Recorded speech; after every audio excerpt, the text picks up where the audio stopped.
morning everyone. We are studying chapter number 3, fibers to fabric, and in the previous lectures we have discussed about the animal fiber wool and the processing of fiber into wool. Now we are going to discuss today about the other animal fiber, that is silk. Children, silk is the animal fiber which is obtained from silkworm. So it is very necessary to rear the silkworm. The process of cultivating the silkworm or rearing the silkworm for obtaining silk is called sericulture. As like growing the crop is called agriculture, the rearing of silkworm is called sericulture. The silkworm are reared for getting silk. Not in our country, in other countries also, this is very common to rear the silkworm. For example, China, the largest producer and the oldest producer of silk. Children, you have often observed that your mother, your aunt, your grandmother, and you also have some silk clothes. Have you ever think that from where do we get it? Now today, it is clear that we get it from the silkworm. So before discussing about the processing of silk, let's know some facts about the life history of silkworm. Children, out of the male and female silk moth, the female silk moth produces or the lays eggs, from which has larvae which are called caterpillar or silkworm. They lay the eggs which are called silkworm or caterpillar. And when the caterpillar is ready to enter the next stage of its life history, it is called pupa. The next history after the silkworm means the next stage of the life of the silkworm is called pupa. It first web a net. It start webbing a net to hold itself. It swing its head means it moves its heads up and down, side and side, and form a figure of 8. Why it is done by the silkworm? It is because some of the insect, they create a protective layer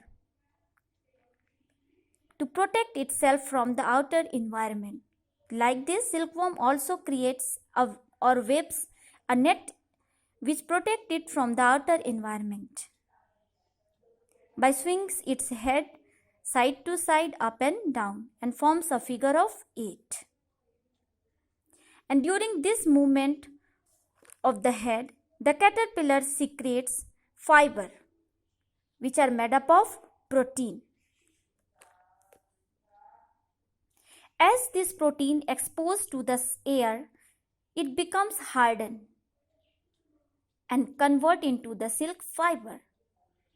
Soon the caterpillar completely covers itself by the silk fiber and turns into the pupa. Means the covering process continues till the caterpillar totally convert into the pupa.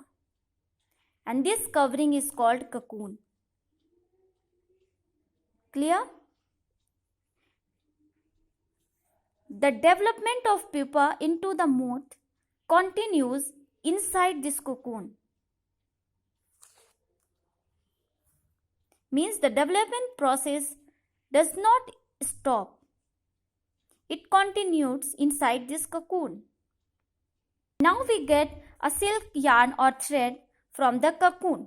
A variety of silk is available like tussar silk, muga silk, kosa silk, eri silk, which are depend on the type of silk moth. For example, the eri silk moth, the mulberry silk moth, the muga silk moth. From different type of silk moth, we get different type of silk fiber.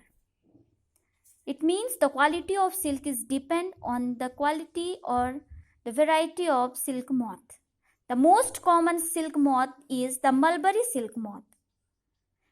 It is very soft, lustrous and elastic, which can be dyed into the beautiful colors.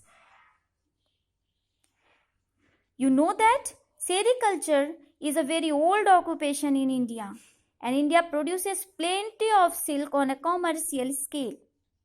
In India, women are significantly involved in various kind of industries related to the silk production and help and increase the economic condition of our country.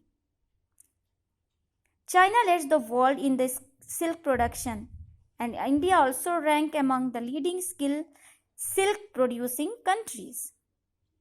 But nowadays, different type of artificial silk are available, but the quality of natural silk which we are getting from the silkworm and the artificial silk which is the man-made silk are very different from each other. The artificial silk are cheaper than the natural silk.